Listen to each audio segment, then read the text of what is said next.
अस्सलाम वालेकुम नाजरीन। आज 8 मार्च 2026 है और दिन है इतवार का। पूरी दुनिया से ख़बरें मौसूल हो रही हैं। डेफिनेटली ग्लोबल लेवल पे बहुत सारे वाक़यात हो रहे हैं, लेकिन मैंने सोचा कि एक ऐसी ख़बर आपकी खिदमत में पेश कर दूं कि जिस पे आप हंसे भी और आपको रोना भी आए। दोनों चीज़ें एंड टाइम बऐन ही एक ही वक्त में उस खबर में मौजूद हूँ। वो खबर क्या है? देखिए, दाता दरबार की जो मस्जिद है, वहाँ पे एहतिकाफ़ पे बैठने के लिए तकरीबन 2000 लोगों ने दरख्वास्तें दी हैं। चुनाचे पंजाब हुकूमत ने ये फ़ैसला किया कि चूँकि सिक्योरिटी के ख़दशात हैं, इसलिए इस बार जो भी मस्जिद में बैठेगा तो पुलिस से क्लियरेंस सर्टिफिकेट लेगा। ये लोग फिर पुलिस के पास जाएंगे दरख्वास्त लेकर और अपने मुकम्मल कवायद जमा कराएंगे। उसके बाद पुलिस उनकी छानबीन करेगी और उसके बाद उनको क्लियरेंस सर्टिफिकेट दिया जाएगा। अब आप सोचेंगे कि इसमें ना रोने वाली बात है और ना ही कोई हंसने वाली बात है। तो बात यह है कि अब खबर ये आ रही है कि पुलिस क्लियरेंस सर्टिफिकेट के एवज़ इनसे 10,000 रुपये मांग रही है कि आप हमें 10,000 रुपये दें तो आपको क्लियरेंस सर्टिफिकेट दे देते हैं। ज़ाहिर है कोई इलाके के लोग ही होते हैं ना, वहाँ पे कौन से मुजरिमाना रिकॉर्ड वाले होते हैं, उनको बैठने की इजाज़त तो मिलनी ही मिलनी है। तो गोया 10,000 रुपये दें और जन्नत में घर बनाएं।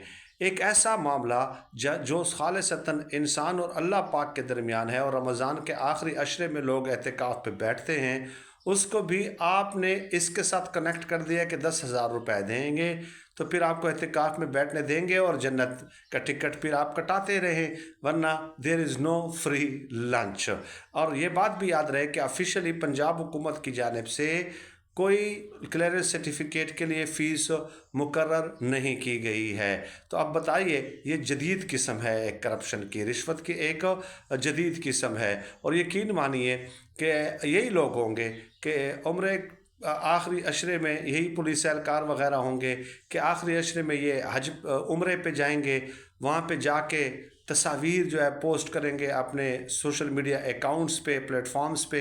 और कुछ तो ऐसे भी होंगे कि अपने दोस्तों को सेंड करेंगे कि देखिए मैं खाना काबा के सामने हूँ और आपके लिए भी दुआ गो हूँ। तो ज़ाहिर है बहुत सारे हमारे भी हम भी तो इसे पाकिस्तान में रहते हैं, कई ऐसे वाक़यात मेरे इल्म में हैं कि पुलिस वालों के हवाले से खुसूसन कि मेरे करीबी जानने वाले थे, वो अपनी तनख्वाह जो है वो संभाल कर रखते थे और बाकी जो करप्शन करते थे वो घर के लिए घर के अखराजात उससे अदा करते थे। तो मैंने उनसे पूछा कि आप क्या कर रहे हैं, आप 6-7 महीनों से तनख्वाह अपनी बिल्कुल संभाल कर रख लेते हैं और बाकी पैसों से आप अखराजात कर रहे हैं अपने घर के। तो उसने कहा कि तनख्वाह के पैसे हैं, ये चूँकि हलाल के पैसे हैं इसलिए मैं इससे हज करूँगा और बाकी जो है वो जो आराम के पैसे उससे अपने और बाकी अहल व अयाल की परवरिश या कफ़ालत करूँगा। तो ये मुझे बताइए कि क्या ऐसा हज होता है? क्या माज़अल्लाह ये अल्लाह पाक के साथ धोखा करने के मुतरादिफ नहीं है, उसको धोखा देने की कोशिश नहीं है? मतलब अल्लाह पाक के साथ धोखा तो कर भी नहीं सकते ना, बिल्कुल नहीं कर सकते। आप 10 साल बाद, ठीक है, साल 2040 में 10:41 पे क्या सोचेंगे अल्लाह पाक को तो ये भी मालूम है। तो अल्लाह पाक के साथ धोखा कौन कर सकता है? तो मैंने उनसे कहा कि भाई ये जो आप हज नहीं करेंगे ना, इस बार ये जो आप हज नहीं करेंगे, इसका गुनाह मेरे ज़िम्मे लिख दें, लेकिन आप हलाल के पैसों से अपने अहलो अयाल की, अपने अहल खाना की कफ़ालत करें, मेहरबानी करें।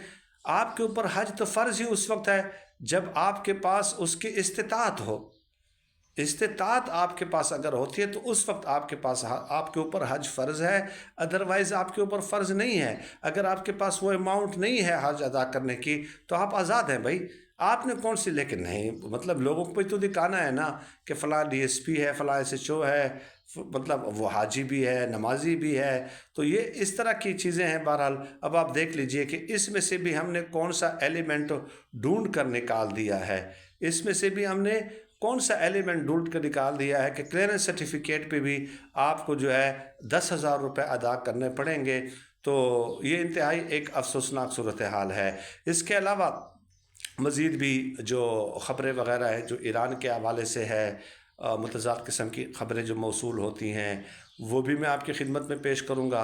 इमरान खान साहब की रिहाई के हवाले से गुज़श्ता दिनों 3 शराइत के हवाले से बहुत ज़्यादा बात हो रही थी, उस हवाले से भी कुछ ख़बरें मेरे पास आई हैं, वो भी मैं आपके सामने पेश करूँगा। बुशरा बीबी के सामने कौन सी 3 शराइत रखी गई हैं ईद से पहले रिहाई के लिए, वो भी मैं आपके सामने पेश करूँगा। बुशरा बीबी की जो रिहाई है वो किसी हद तक मुमकिन नज़र आती है, बहुत मामूली हद तक, क्योंकि ज़ाहिर है बनी गाला को सील कर दिया जाएगा, पॉलिटिकल रहनुमाओं के साथ मुलाकातें उनकी नहीं होंगी, मीडिया टॉक तो वैसे भी नहीं करती, ना मीडिया में अपेयर वगैरह होती हैं, तो उनकी रिहाई में तो कोई ख़ास रुकावट नज़र नहीं आती। एक CBM के तौर पे और तहरीक इंसाफ को डिट्रैक्ट करने के लिए ये कदम उठाया जा सकता है, ताकि तहरीक इंसाफ वाले ये समझें कि भाई बस ठीक है, हमारे ऊपर हौला हाथ रखना शुरू हो गए हैं। वैसे भी तहरीक इंसाफ की जो बैर की क़यादत है वो निकम्मी नाअहल है, उन्होंने आज तक कौन सा तीर मार लिया है जो उनको डिट्रैक्ट किया जाएगा। सर 10 मई से पे इत्तेफाक करता हूँ। बहुत शुक्रिया।